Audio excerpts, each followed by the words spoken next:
Boston Tea Party exposed the secret hustle that sparked a revolution. They told you this was a heroic moment, a bunch of fed-up patriots throwing tea into the ocean because freedom was on sale and tyranny crossed the line. Sounds clean, sounds noble, sounds like something you'd see in a movie trailer with dramatic music and slow-motion splashes. But let's be real for a second. History doesn't usually move like that. So here's the uncomfortable question no one asks in school. What if the Boston Tea Party wasn't a rebellion, but a business move? What if this wasn't about liberty, but about money, serious money? What if the guys in feathered disguises weren't just angry colonists, but smugglers watching their entire underground empire get wrecked by a legal loophole? And what if dumping that tea wasn't a protest, but the colonial version of sabotaging a competitor before they wipe you out? Because once you followed the cash, once you track who was winning and who was about to lose everything, the whole story flips. This wasn't a spark of freedom.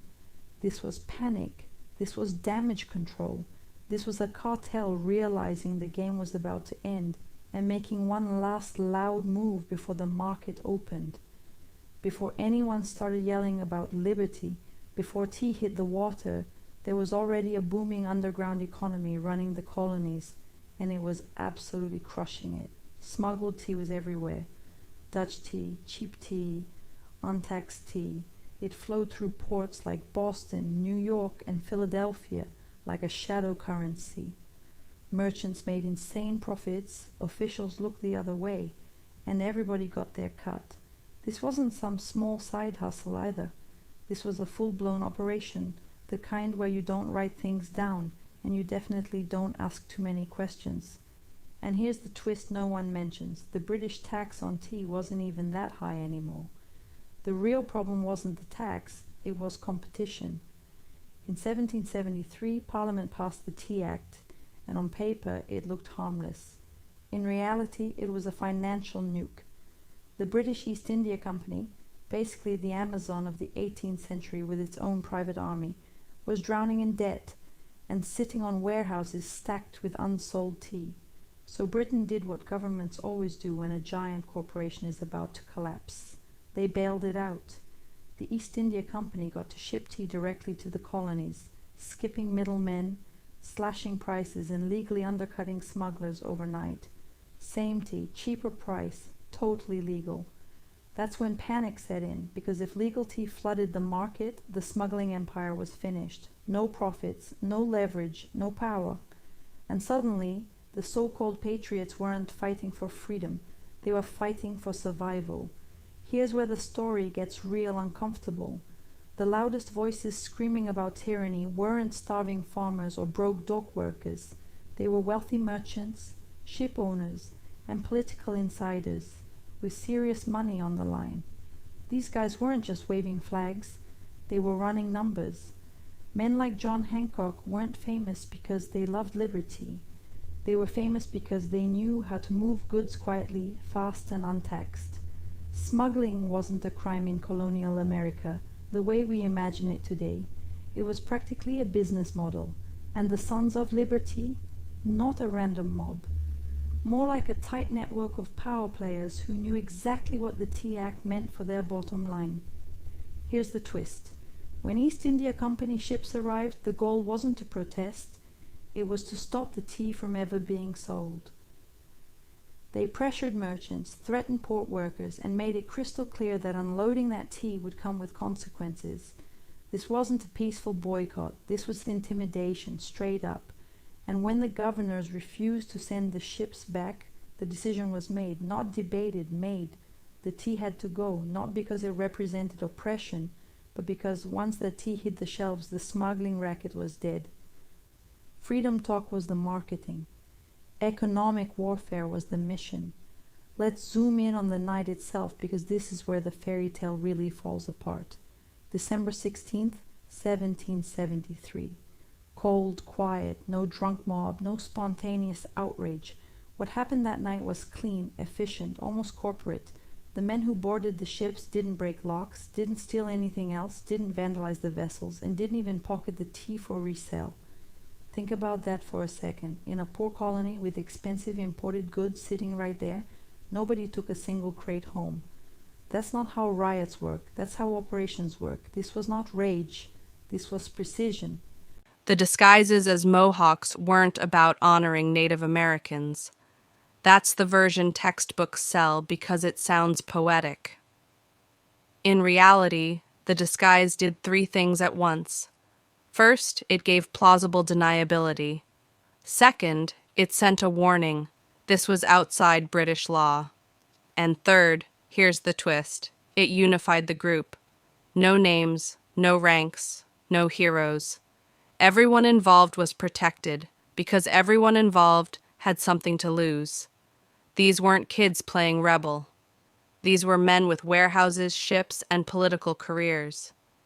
You don't freeload in an operation like that. You either commit fully or you stay home. And here's where it gets darker. The tea they destroyed? It belonged to the East India Company, yes, but it was already paid for. Destroying it didn't hurt Britain immediately. It hurt insurers, investors, and future shipments. It sent a message to the global market.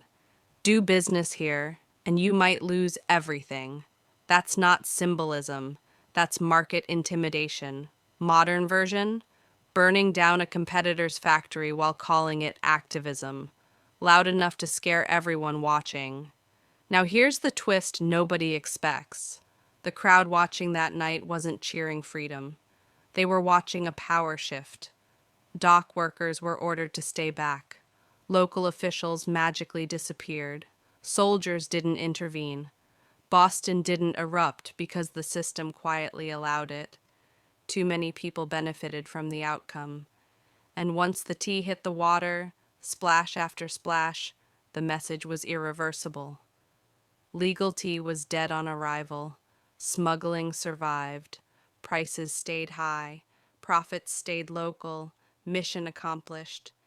And notice this, no immediate revolution followed, no independence declaration, no war the next morning, just business as usual, except the rules had changed.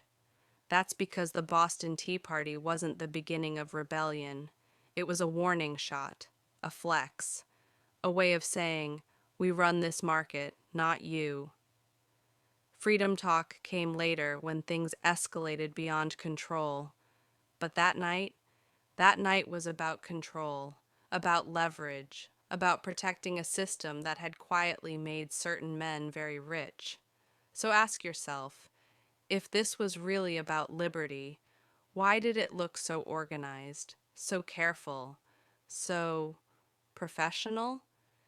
Because revolutions don't always start with ideals. Sometimes they start with balance sheets, broken supply chains, and people realizing the hustle is about to end. And when that happens, morality becomes flexible, real, fast. When news of the Boston Tea Party hit London, the British government didn't react like a monarchy facing an uprising. They reacted like investors watching their assets get torched. Parliament wasn't asking, how dare they challenge our authority? They were asking, who just wrecked a publicly traded company? Because the East India Company wasn't just some tea seller, it was a financial pillar, millions of pounds invested, dividends tied to pensions, political careers riding on its survival. In modern terms, imagine someone burning down a mega corporation's supply chain and calling it protest. That's the level of panic this caused, and Britain's response proves it. They didn't immediately send tanks. They sent accountants, laws, and penalties. The so-called intolerable acts weren't about crushing free speech. They were about shutting down a hostile market. Boston Harbor was closed, not as punishment for rebellion, but because it was bad for business. No port, no trade, no smuggling. Britain was trying to starve the underground economy into submission. This wasn't ideology versus ideology. This was monopoly versus black market. Here's the twist that almost never gets talked about. The rest of the colonies didn't instantly support Boston. Some thought Boston had gone way too far. Merchants in New York and Philadelphia were nervous, not inspired. Why? Because if Britain cracked down hard enough, their own shady operations might get exposed next. Suddenly, freedom became a convenient umbrella, a way to unify everyone under a moral banner instead of admitting this was about protecting profits. It's a classic move. When money gets messy, you wrap it in ideals and sell it as destiny. And Britain? Britain played right into it. By responding with force instead of negotiation, they turned a localized financial conflict into a full-blown political crisis. The smugglers didn't plan a revolution, but Britain accidentally made one inevitable. Crackdowns created martyrs. Economic pressure created unity. What started as damage control slowly morphed into identity. People who had never cared about tea or taxes now cared about power, about control, about who gets to decide the rules of the game. Here's the dark humor in all this. If Britain had just let smuggling continue, history might have gone totally differently. No dramatic showdown, no rallying cry, no myth. But by defending a corporation too aggressively, they exposed the system. People stopped asking, why does a company get a private army and political protection? That question is dangerous in any era. So by the time the word revolution entered the conversation, the original players were already pivoting. Smugglers became statesmen, merchants became patriots, economic sabotage became legendary courage, and the story got cleaned up real nice for future generations. Because nobody likes admitting that the road to freedom might have been paved with profit margins and insider deals. And that's the real twist. The Boston Tea Party didn't create rebellion. It forced everyone to pick a side. And once that happened, there was no going back. Not because of tea, not because of taxes, but because power had been challenged where it hurts most, the wallet. Once the backlash hit, something wild happened. A straight-up economic hustle started getting rewritten in real time as a moral crusade. The same men who had been quietly dodging taxes and moving contraband suddenly found themselves talking like philosophers. Pamphlets exploded across the colonies, not breaking down trade mechanics or market competition, but yelling about natural rights, liberty, and tyranny. And don't get it twisted. Those ideas were real. Enlightenment philosophy was already floating around. But here's the twist. It didn't become mainstream until it became useful. Freedom wasn't the spark.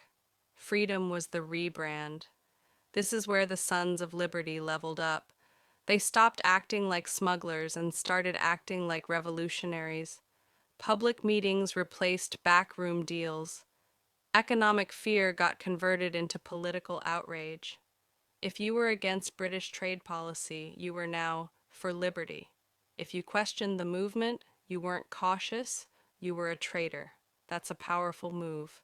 Because once a conflict turns moral, compromise dies. Nobody negotiates with evil. That's how a trade dispute turns into destiny. Here's the dark humor part. Most regular colonists still didn't care about tea. What they cared about was stability, jobs, food, not getting dragged into chaos. So the movement had to go bigger. They framed British enforcement as a threat to everyone's future. Today it's tea, tomorrow it's your farm. Sound familiar? It's a playbook as old as politics itself. Fear sells better than facts. And then came the boycotts, not symbolic ones, real economic pressure. British goods stopped selling. Merchants who didn't comply got threatened. Names got published, windows got smashed. This wasn't a polite disagreement. This was social enforcement. Freedom, it turns out, came with rules. Break them, and the crowd would remind you who was in charge. The irony is brutal. A movement supposedly fighting tyranny was perfectly comfortable using it when convenient. The twist nobody likes admitting is this. By the time shots were fired years later, the original tea issue barely mattered anymore. The system had evolved. What began as protecting a smuggling network had transformed into a full identity, American versus British. Once people start seeing themselves as a separate us, conflict becomes inevitable. You don't need logic anymore. You just need loyalty. And that's the real magic trick of history. The story you remember isn't wrong, it's edited. The revolution did produce real ideals, real freedoms, real change, but it didn't start pure. It started messy, self-interested, and human. And once the machine of rebellion got rolling, even the original players couldn't stop it. They had unleashed something way bigger than tea, taxes, or trade. Which brings us to the most uncomfortable question of all. If a movement starts for selfish reasons, but ends with real freedom, does that make it any less legitimate? Or does it just prove that history doesn't care why you start, only where you end up? Now, the Boston Tea Party had done more than just ruin a shipment of tea. It had changed the game entirely. What started as a calculated move to protect profits had accidentally lit a powder keg of colonial identity. Merchants, smugglers, and radicals suddenly realized they were on the same side, whether they liked it or not. Networks that once moved quietly through ports were now shouting slogans in public squares. The hustlers became heroes, the backroom deals became manifestos, and the city of Boston transformed into a stage where every citizen had a part to play, willingly or unwillingly. Here's where it gets twisty. The British thought the problem was contained. They assumed Boston was a rebellious hotspot and that a show of force would restore control. They had no idea they were dealing with a system that was already self-organizing. Smugglers, merchants, and sympathetic officials had turned their economic fear into a political machine. Every boycott, every protest, every pamphlet was a layer of insulation protecting the underground empire. And while the empire itself may have appeared chaotic to an outsider, inside it was a perfectly orchestrated operation. Every act of defiance was measured, designed to maximize impact while minimizing personal risk. But history loves irony. The very precision and control that protected profits also gave birth to something uncontrollable. Ordinary colonists, initially motivated by fear of losing jobs or access to cheap goods, started embracing the rhetoric of liberty. The moral framing took on a life of its own. Freedom, no taxation without representation. These slogans, originally marketing tools, became rallying cries. The hustlers had lit a fire, and it was now roaring beyond their control. And here's the punchline. The revolution's future momentum didn't depend on tea or trade anymore. By the time shots were fired in Lexington and Concord, the original economic dispute had faded into legend. The Boston Tea Party had been rebranded into the symbol of American courage, heroism, and moral clarity. Yet behind the curtain, it had been about survival, a desperate move to protect a network that was about to be wiped out by corporate overreach. The twist nobody tells you? Sometimes revolutions don't start with ideology. They start with panic, spreadsheets, and risk calculations. As the smoke of history clears, the humor in it all becomes obvious. The men in Mohawk costumes, who we picture as fierce freedom fighters, were really the original business consultants of protest, ensuring ROI, limiting liability, and protecting their assets. Chaos was the cover, not the goal. And it worked. The system survived, the profits were preserved, and somewhere, amidst all the slogans and ballads, human nature, greed, fear, and clever thinking had quietly pulled the strings. So, here's the question for you. If you could rewrite history knowing the truth behind the Boston Tea Party, would it feel as heroic? Or would you just tip your hat to the smartest hustlers in colonial America who knew exactly how to spin a market move into a revolution?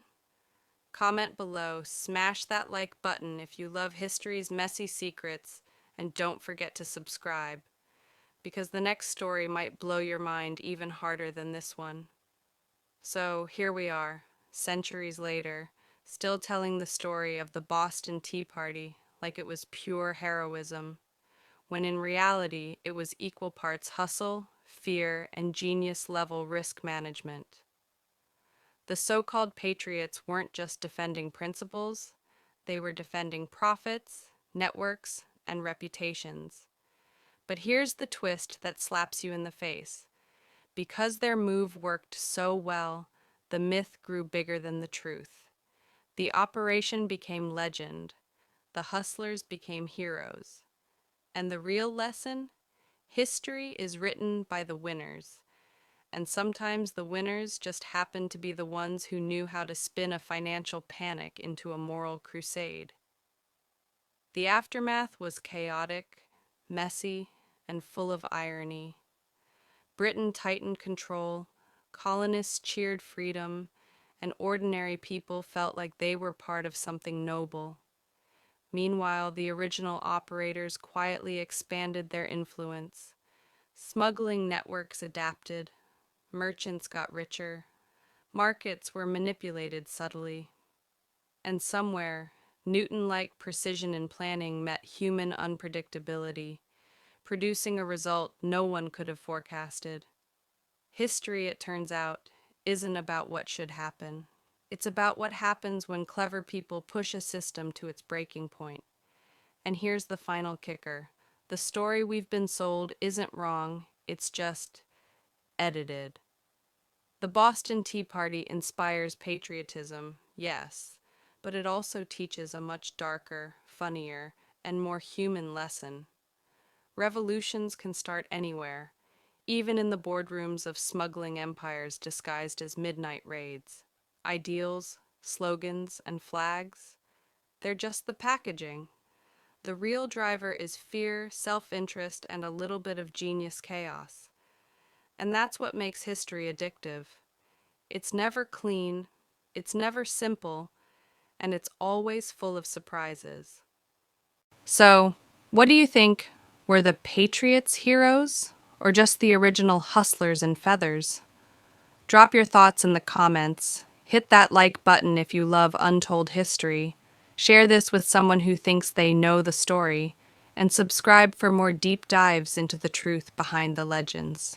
Remember, every fairy tale has a twist, and sometimes the real story is way juicier than the one you were taught. Stay curious, stay skeptical, and keep questioning, because the market of history never closes. And hey, if you thought the Boston Tea Party was wild, wait until you hear the next story. We're diving into the secret history of alchemists. Yes, those mysterious folks who tried turning lead into gold, chased immortality, and accidentally invented science itself.